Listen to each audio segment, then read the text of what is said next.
नमस्कार, प्रखर राजपूत को देख रहे हैं आप और आज तारीख है 9 नवंबर साल 2025 और इजराइल, फिलिस्तीन, लेबनान सहित पूरी दुनिया की खबरों के साथ एक बार फिर से आपके सामने हाजिर हुआ हूं।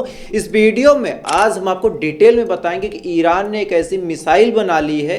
हालांकि ये खबर मैंने आपको सुबह भी बताई थी, लेकिन इस खबर में ज़्यादातर डिटेल्स मैंने आपको नहीं बताई थी, लेकिन फाइनली अब डिटेल आ गई है, तो इसके बारे में भी अभी आपको डिटेल पता चलेगा। और साथ ही हमास ने इजराइल को ब्लैकमेल करने का एक ऐसा तरीका निकाला है जिसके बाद अब शायद इजराइल घुटनों पे भी आएगा, इजराइल हार भी जाएगा और इजराइल कभी भी अपने मंसूबे में कामयाब नहीं हो पाएगा। और साथ ही इस समय तुर्की और सीरिया के हवाले से भी एक बड़ी अपडेट आई है, तो ये अपडेट कौन सी है इसके बारे में भी आपको पता चलेगा। वहीं रशिया ने भारत को लेके बहुत बड़ा ऐलान किया है। कौन सा बड़ा ऐलान है इसके बारे में भी आपको डिटेल पता चलेगा। और साथ ही ईरान इस समय वाटर क्राइसिस से किस कदर जूझ रहा है, क्या हालात हैं ईरान के, इसके बारे में भी हम आपको बताएंगे। इस वजह से यकीन मानिए आज की खबर बहुत ज़्यादा अहम है, बहुत ज़्यादा इंपॉर्टेंट है, तो वीडियो को लास्ट तक जरूर देखिएगा। चैनल पर नए हैं तो वीडियो को लाइक करके, चैनल को सब्सक्राइब करके अपना प्यार जरूर दे दीजिएगा। और साथ ही इजराइल और फिलिस्तीन की इस जंग में आप किसके साथ खड़े हैं, इजराइल के साथ खड़े हैं या फिर फिलिस्तीन के साथ खड़े हैं, एक बार कमेंट करके जरूर बताइएगा। क्योंकि जब आप कमेंट करते हैं, आपकी उंगलियां जब ऐसे चलती हैं ना, आपने जैसे लिख दिया फिलिस्तीन जिंदाबाद, तो सच में वो दुआएं काम कर जाती है। आप यकीन मानिए, आपको थोड़ा सा बुरा लगेगा कि इतने दिन से मैं लगातार दुआएं कर रहा हूं, लेकिन दुआओं में ताकत होती है। आज नहीं तो कल, कल नहीं तो परसों, साल 2 साल बाद आपकी दुआएं रंग जरूर लगाएंगी और वो होगा जो आप चाहेंगे। इस वजह से आप दुआ करते रहें कमेंट बॉक्स में। तब तक एक करके मैं आपको खबरें बताता हूं और सबसे पहली खबर, सुबह वाली ही खबर आपको बताऊंगा। मैंने आपको बताया था कि ईरान ने एक खतरनाक मिसाइल बनाई है। इस मिसाइल की जो रेंज है वो 10,000 किलोमीटर है और इस 10,000 किलोमीटर रेंज की वजह से ईरान की जद में आज अमेरिका भी है, ईरान की जद में न्यूयॉर्क भी है, ईरान की जद में और भी कंट्रीज हैं और ऐसा कोई देश नहीं बचा जो ईरान की जद में ना हो। क्यों? क्योंकि मिडिल ईस्ट है, मिडिल ईस्ट का मतलब ही बीच में हो गया और बीच से सारी दिशाएं जो है वो बराबर होती हैं, तो वहां से अमेरिका भी जद में आ गया और ये खबर कहीं ना कहीं अमेरिका को हिलाने वाली। दरअसल शुरुआत में ये खबर जब निकल के सामने आई तो इसके बारे में ज्यादातर लोगों ने ये सोचा कि ईरान झूठ बोल रहा है, ईरान ने महज एक गंदा मजाक किया है, लेकिन फाइनली तस्नीम एक न्यूज एजेंसी है जिसने इस खतरनाक मिसाइल का वीडियो भी जारी कर दिया है। आप पहले वीडियो देखिए, फिर इसके बारे में आपको डिटेल बताऊंगा।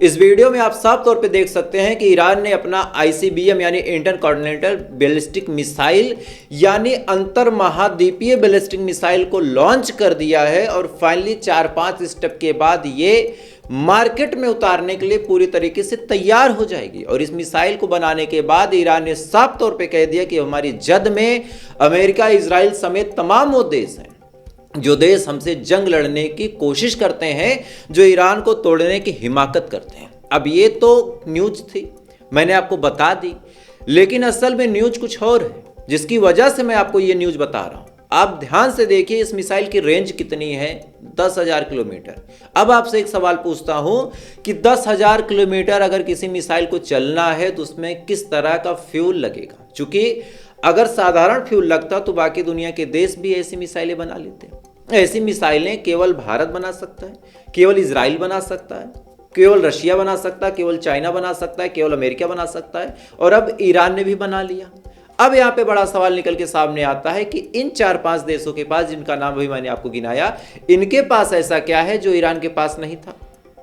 एक चीज, और वो चीज है न्यूक्लियर। अब आपसे एक सवाल पूछता हूं, बड़ा सिंपल सा, कि अगर ईरान की भी मिसाइल 10,000 किलोमीटर की रेंज आराम से तय कर ले रही है, तो 10,000 किलोमीटर तक दागने के लिए ईरान ने उसमें कौन सा फ्यूल डाल दिया? क्या ईरान के पास पहले फ्यूल नहीं था? जाहिर सी बात है था। तो अब ऐसा क्या हो गया जिसके बाद ईरान ने इतनी लंबी रेंज की मिसाइल बना ली? कहना जहां तक है कॉन्फिडेंस के साथ कहूं तो ये गलत बात होगी, लेकिन अंदर की खबर ये दावा कर रहे हैं कि ईरान ने कुछ न कुछ न्यूक्लियर फ्यूजन उसमें फिट किया है, जिसकी वजह से उसमें न्यूक्लियर रिएक्टर बन रहे हैं और जिस वजह से कंटिन्यूअस एनर्जी उस मिसाइल को मिल रही है और जिस वजह से ये मिसाइल 10,000 किलोमीटर की दूरी आराम से तय कर ले रही है। मतलब बड़ा साफ है कि ईरान के पास आज न्यूक्लियर की नॉलेज है। इसी न्यूक्लियर टेक्नोलॉजी का यूज करके ईरान ने ऐसी मिसाइल को बनाया है और यही न्यूक्लियर टेक्नोलॉजी आने वाले टाइम में धीरे धीरे अगर ईरान इनहेंस कर लेता है तो साल 2026 आते आते ईरान एक न्यूक्लियर पावर नेशन होगा। और अगर ऐसा सच में हो जाता है तो आने वाले टाइम में इजराइल की क्या सूरत हाल होंगी, अमेरिका का क्या मुस्तकबिल होगा, लेबनान का क्या होना है, हमास का क्या होना है, ये चीज़ें आपको समझाने की जरूरत नहीं है। ये चीज़ें अंडरस्टूड हैं कि अगर ईरान न्यूक्लियर पावर नेशन बन जाता है तो सबसे पहली बात तो ये होगी कि इजराइल अपने आप शांत हो जाएगा।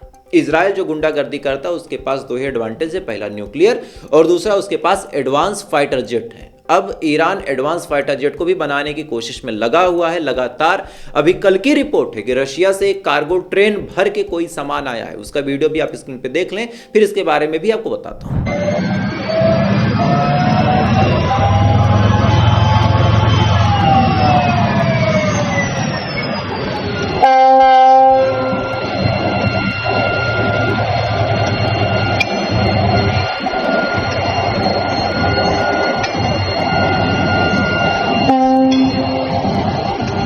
इस वीडियो में आप साफ तौर पे देख सकते हैं कि एक ट्रेन है जो आ रही है और इसके बारे में दावा किया जा रहा है कि रशिया से एक कार्गो ट्रेन आई। अब इसमें क्या रखा गया है इसके बारे में जानकारी कहीं भी डिस्क्लोज नहीं की जा रही। तो जाहिर सी बात है अगर कोई साधारण चीज होती तो ईरान खुल के बता देता कि भैया खाने की चीजें आई थी, कोई और चीज आई थी, लेकिन बहुत पैक करके बहुत एयरटाइट करके चीजों को लाया गया है। तो मतलब इसमें भी कुछ हथियार या फिर कोई खतरनाक चीज हो सकती है और अगर ऐसा है तो आने वाले टाइम में ईरान और पावरफुल नेशन बन जाएगा।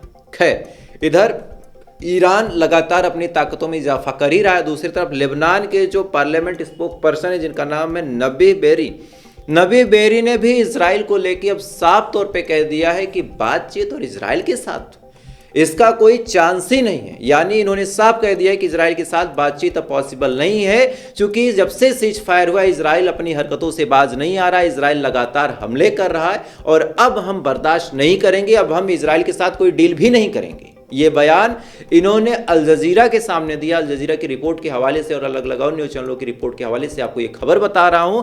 ये खबर एकदम कंफर्म है कि अब लेबनान की सरकार ने भी धीरे धीरे मूड बना लिया कि वो इजराइल के आगे ना तो झुकेंगे, ना ही इजराइल के आगे घुटने टेकेंगे और ना ही इजराइल की किसी भी शर्त को मानेंगे। और अगर ऐसा हुआ तो यकीन मानिए हिजबुल्लाह और सशक्त होगा और अगर हिजबुल्लाह और सशक्त होगा तो इजराइल के ऊपर हमलों की फ्रिक्वेंसी लगातार बढ़ाई जाएगी और ऐसे में इजराइल के लिए भी मुश्किलें बढ़ती चली जाएंगी।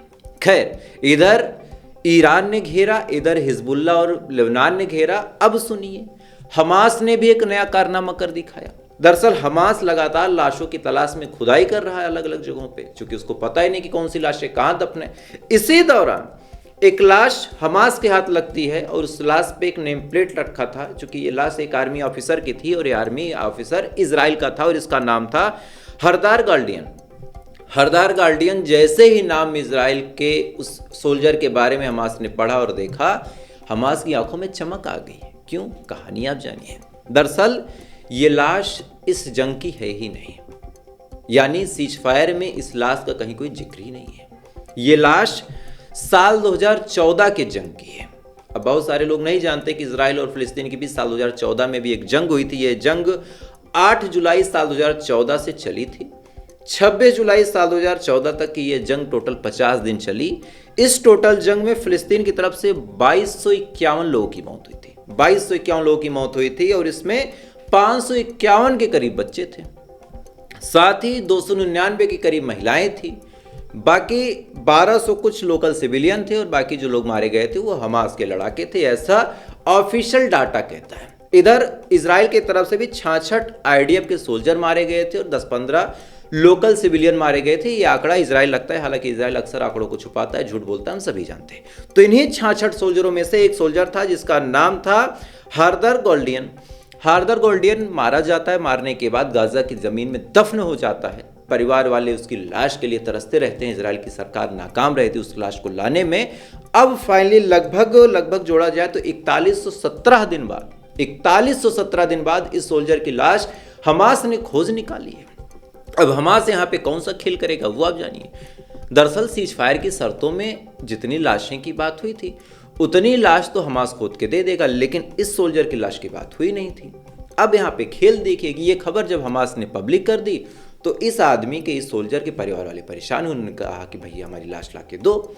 अब भागे जो एल जमीर हैं वो पहुंचते हैं इस आदमी के घर पे। इस आदमी के घर पे जाके वहां पे कहते हैं कि हम कोशिश कर रहे हैं हमास से बातचीत करने की, ये लाश भी हमारे हवाले कर दे। इधर हमास की जिद बड़ी साफ है कि भैया हमारी तो बातचीत ही नहीं हुई इसको लेके, तो हम क्यों तुमको सौंप दें, और अगर सौंपना चाहते हो कि हम तुमको सौंप दें तो कुछ हमारी भी शर्तें होंगी जो तुमको माननी होंगी। अब हमास कौन सी शर्त रखेगा, क्या बात बोलेगा, ये तो अभी आने वाले टाइम में पता चलेगा। लेकिन हमास के लिए अपॉर्चुनिटी बड़ी अच्छी है कि वो इजराइल को ब्लैकमेल कर सकता है इस लाश को लेके। क्योंकि लाशों पे रोटी सेकना इजराइल नहीं शुरू किया था, तो इस रोटी पे थोड़ा सा घी लगा के खाने का काम हमास कर सकता है, बहरहाल अगर वो करना चाहे तो। खैर अगली खबर का रुख करते। अगली खबर निकल के सामने आ रही दोस्तों सीरिया से, और सीरिया की एक ऐसी कड़वी सच्चाई अब आपको बताऊंगा कि इसको जानने के बाद आप शॉक हो जाएंगे कि सीरिया में ऐसे लोग भी रहते हैं। दरअसल सीरिया के अंदर क्या हुआ कि अचानक से जो वहाँ के राष्ट्रपति हैं मोहम्मद अल सरा कहा जाए, अल जुलानी कहा जाए या फिर कुछ और कहा जाए, ये पहुंच गए हैं यूनाइटेड स्टेट। अब एक शख्स जो अमेरिका में 10 अरब डॉलर का एक इनामी आतंकवादी हो, अचानक से वो राष्ट्रपति का कोट पहन के पहुंच जाए तो लोग तो सवाल पूछेंगे। अच्छा, पत्रकार हमारे देश की तरह वहाँ के बिके हुए हैं नहीं, उन्होंने सवाल पूछा। जब सवाल पूछा कि भैया ये क्यों आ गए, तब ट्रंप ने कहा कि हमने तो इनके ऊपर से सेंक्शन से हटा दिया। अब इसी बयान के दौरान डोनाल्ड ट्रंप ने 2 शब्द बोल दिए। इन्होंने कहा कि अलसरा के ऊपर से जो सेंक्शन हटाए गए हैं वो तुर्की के रिक्वेस्ट पे और स्पेशली इजराइल के रिक्वेस्ट पे हटाया गया है। आप एक काम कीजिए, पहले आप वीडियो देखिए फिर बताता हूँ इसके बारे में। Yeah, go ahead, please. Fox. Will you discuss the Abraham Accords when you meet with the president of Syria? Well, we're going to meet, and I think he's doing a very good job. It's a tough neighborhood, and he's a tough guy, but I got along with him very well, and a lot of progress has been made with Syria. That's a tough one, but a lot of progress has been made. You know, we took the sanctions off at the request of Turkey, at the request of actually Israel, at the request of a few different countries, and we took the sanctions off to give them a chance. इस video में आप साफ तौर पे सुन सकते हैं कि Trump ने अपने मुंह से कहा है कि जो सेंक्शंस हटाए गए हैं अल सरा के ऊपर से, वो सेंक्शंस इजराइल के और तुर्की के रिक्वेस्ट पे हटाए गए। अब तुर्की ने रिक्वेस्ट किया वो तो समझ में आता है, लेकिन इजराइल ने क्यों रिक्वेस्ट कर दिया, इस चीज को अगर आप ध्यान से समझेंगे तब आपको समझ में आएगा कि भैया ये सब एक ही थैली के चट्टे बट्टे हैं। तुर्की, इजराइल, सीरिया का अल जुलानी, ये सब वही हैं और इनमें कोई अंतर नहीं है, बस ऊपर ऊपर से लड़ने का। आप सोचिए, इधर गोलन हाइट पे, इधर सीरिया के अंदर लगातार इजराइल हमले कर रहा और इधर सीरिया के राष्ट्रपति के ऊपर से सेंक्शंस हटाने की रिक्वेस्ट कर रहा। मतलब बड़ा साफ है कि इस समय सीरिया के जो हुक्मरान हैं वो इजराइल और तुर्की के ही इशारों पे बैठे हैं। वो तुर्की जो भी 2 दिन पहले चीख चीख के कह रहा था कि अगर गलती से भी प्रधानमंत्री नेतन्याहू और उसके साथ के जो 27-28 लोग हैं हमारी टेरिटरी में आए हम गिरफ्तार कर लेंगे, वो इजराइल के साथ मिलकर बातचीत करके सीरिया के ऊपर से सेंक्शन हटवाने की रिक्वेस्ट ट्रंप से करता है और ट्रंप वो रिक्वेस्ट मान भी जानते हैं। तो आप सोच के देखिए कि ये सब ऊपर ऊपर से कितने मिले हुए हैं, बस ये अंदर से नौटंकी करते हैं। खैर, अब जनता जागरूक भी हो रही। कैसे, अब आपको समझा रहा हूं। आपने एक नाम सुना होगा जिसके बारे में आपने अक्सर मेरे मुंह से बातें सुनी होंगी, बड़े बड़े चैनलों के मुंह से बातें सुनी होंगी कि जोहरान ममदानी एक मुस्लिम शख्स है जो न्यूयॉर्क के मेयर बन गए। अब अगर आप ध्यान से इसको सोचेंगे तो आपको एक ही चीज लगेगी कि भाई एक मुस्लिम था, ये जीत गया, खुशी की बात है। लेकिन ये बात नहीं है। अमेरिका के अंदर वो जीता कैसे? जनता ने उसको वोट दिया तभी तो जीता। और कौन सी जनता ने? क्या पाकिस्तान भारत के मुसलमान जाके वोट दे रहे थे, गाजा के मुसलमान? नहीं, न्यूयॉर्क की पब्लिक ने उसको चुन लिया। क्यों? क्योंकि न्यूयॉर्क की पब्लिक को अब धीरे धीरे समझ में आ रहा, वो धर्म मत मजहब की लड़ाई में मत जाइए आप। उनको समझ में आ रहा है कि जो ट्रंप है, जो इजराइल है, ये सब मिलकर लोगों को मूर्ख बना के बस पैसे कमाने का धंधा खोल रखी है, इसके अलावा इनके पास कोई काम नहीं, तभी तो उसने वोट दिया। तभी तो जोहरान ममदानी चुनाव जीता। तो कहीं ना कहीं धीरे धीरे पब्लिक भी जागरूक हो रही है। खैर, ट्रम्प भाई साहब भी लगातार पागलों वाली हरकत कर रहे हैं। इन्होंने एक नया बयान दिया। दरअसल G20 समिट होनी जैसे 2022-23 में भारत में हुआ था, उसके बाद एक दूसरे देश में हुआ, अब ये साउथ अफ्रीका में होना। साउथ अफ्रीका में जब G20 की समिट होनी है तो डोनाल्ड ट्रंप को एक खास राजा वाली फीलिंग चाहिए। इन्होंने बयान दिया कि मैं नहीं जाऊंगा, क्योंकि वहां पे गोरे लोगों के साथ भेदभाव होता है। गोरे लोगों के साथ हमेशा कालों के साथ भेदभाव हुआ है। इनके दिमाग में आ रहा कि गोरों के साथ हो रहा। इन्होंने जब ये बयान दिया तब उस टाइम इन्होंने कहा था कि मैं नहीं जाऊंगा, लेकिन जो उपराष्ट्रपति हैं जेडी वेंस वो जाएंगे। अब पता है क्या हुआ?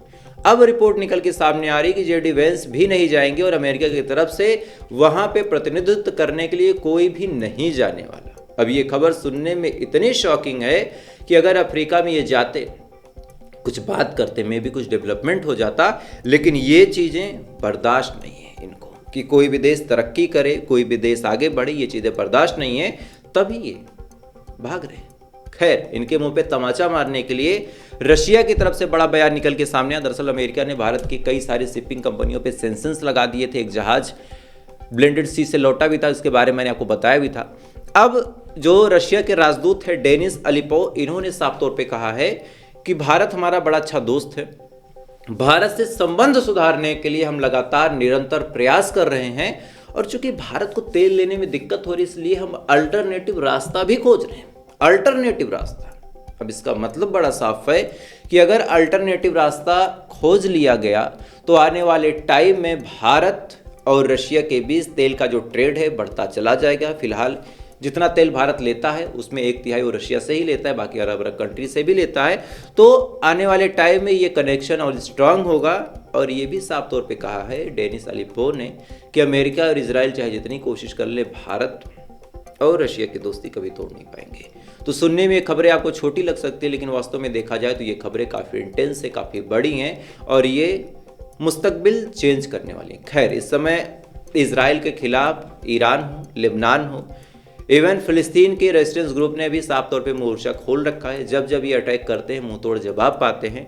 बस इनका जज्बा बना रहे और गजा के मासूम मजलूम सुरक्षित रहें। 2014 की जंग के बारे में भी सोच रहा हूँ एक दिन आपको डिटेल में बताऊं कि किस हिसाब से ये 50 दिन की जो जंग है वो चली थी, क्या कहानी थी, क्या कुछ हुआ था, कितने लोग सच में मारे गए थे, किसकी गलती थी। प्रयास करूंगा कि एक दिन आपको इसके बारे में डिटेल में बताऊंगा। इस वजह से चैनल पर नए हैं तो वीडियो को सब्सक्राइब जरूर कर लें, चैनल को सब्सक्राइब कर लें, वीडियो को लाइक करके कमेंट सेक्शन में आप इस वीडियो को कहाँ से देख रहे हो वो जरूर बता दें, ताकि मैं भी देखूँ मेरा जो प्रखर राजपूत का परिवार 75-76 हज़ार लोगों का है वो कहाँ तक पहुँचा है। बाकी थोड़ी देर बाद आपसे फिर मुलाकात हुई इजराइल, फिलिस्तीन, लेबनान समेत पूरी दुनिया की खबरों के साथ। तब तक आप अच्छे रहिए, खुश रहिए, अपना ख्याल रखिए, अपने देश का ख्याल रखिए। ऊपर वाला आपकी हिफाजत।